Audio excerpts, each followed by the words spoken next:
Back in July, Mayor Tim Keller and APD Chief Michael Guyer held a news conference to present a glowing report about how crime statistics had gone down significantly. Revised numbers, however, tell a much different story. The mayor chalks it up to short staffing, software glitches, and a rush to get info out to the public. But he adds that statistics keep changing as the city gets more specific data. Fair enough. But Giovanna, from a PR point of view, this looks pretty awful to have to backtrack on something so huge as crime statistics. This is not about other innocuous stats. This is the number one metric that we're all concerned about here. How have you taken the response from the administration from this?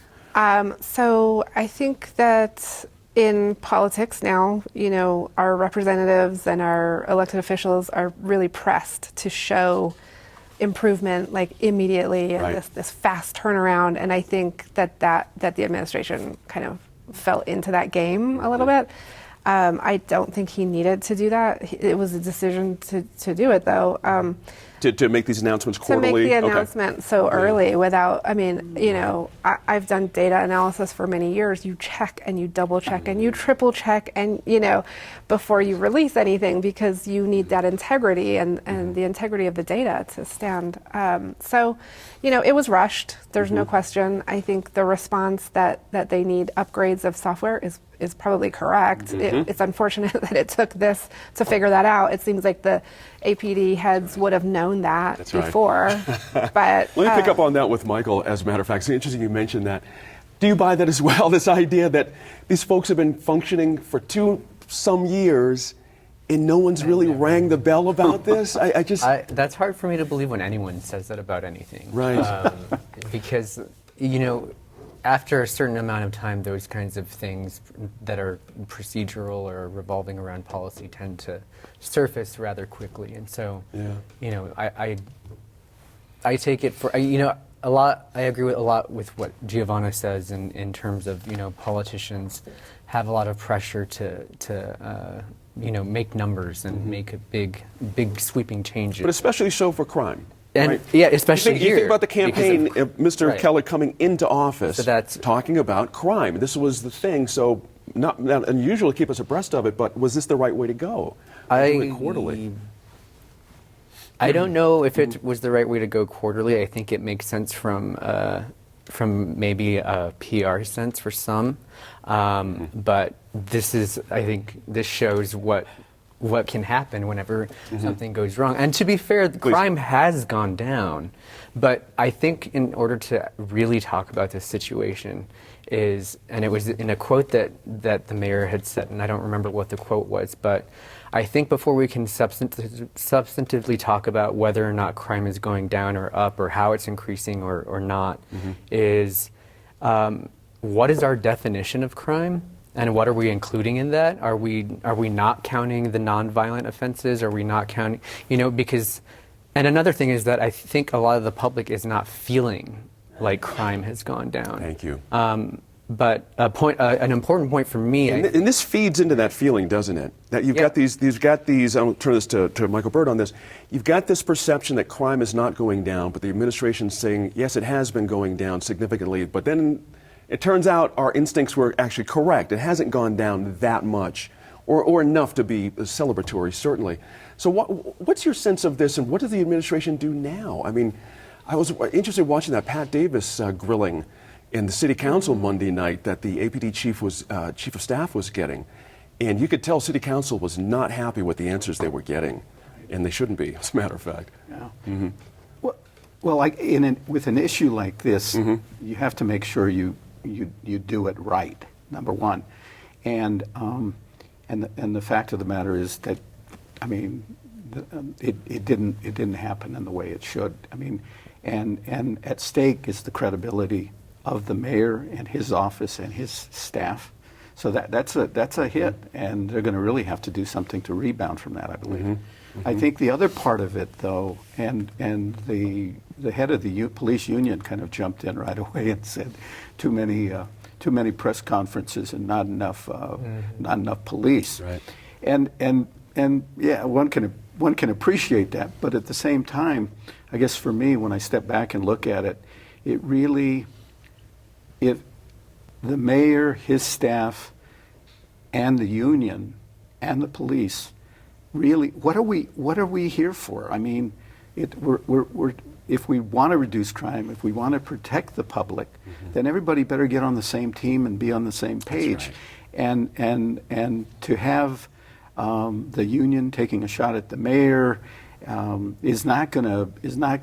There's not going to be any good feelings there in terms of moving forward. So I guess if we're going to address this issue, everybody better make a commitment to securing and making safe the citizens of the city of Albuquerque.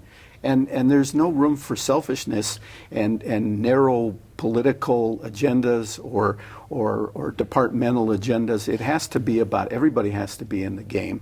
And everybody has to be committed to doing something and not just blaming each other, because we've seen that already with the courts and everyone else. So they need to be on board. Everybody needs to make a commitment to securing the city and ensuring the safety of our citizens.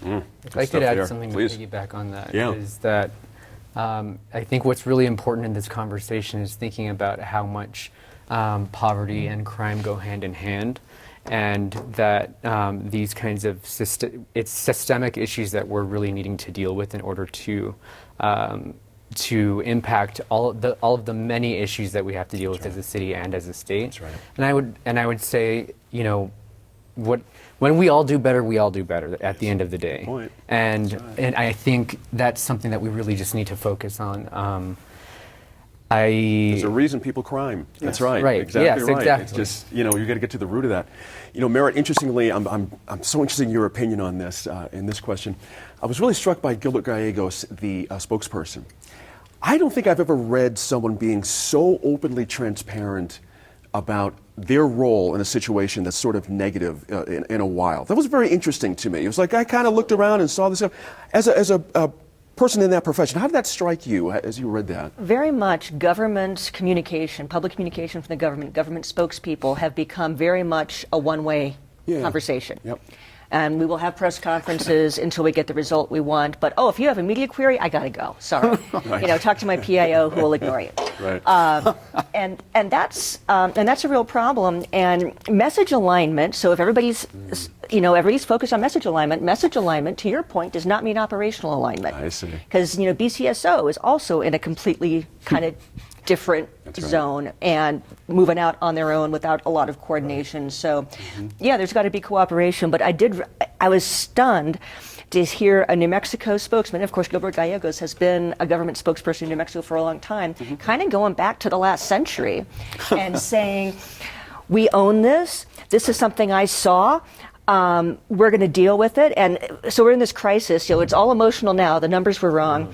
I think what Gilbert Gallegos has done is really flattened that by kind of taking out the gotcha moment and acknowledging what's happened. And now they're going to go back and look through 2 years of data.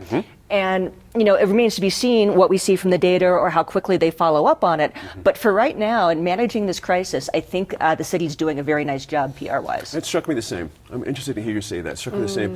Do you have an opinion on that, by the way? You do this kind of thing sometimes a little bit. So. Yeah, no, I think Gilbert is handling it, really well as far as what he needs to do and being transparent and maintaining the integrity of the mayor's office, and that's how you do that.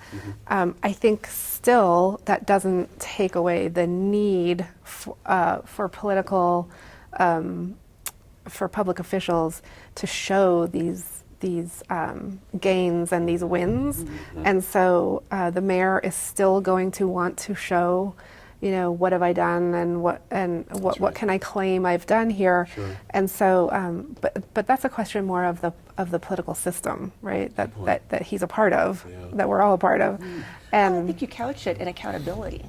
And I think what Gilbert Gallegos did was took some ownership on behalf of the administration of this issue.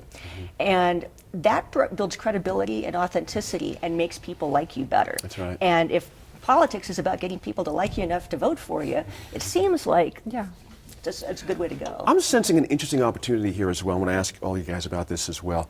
The point about the 2-year back look, you know, that's a good thing for all of us.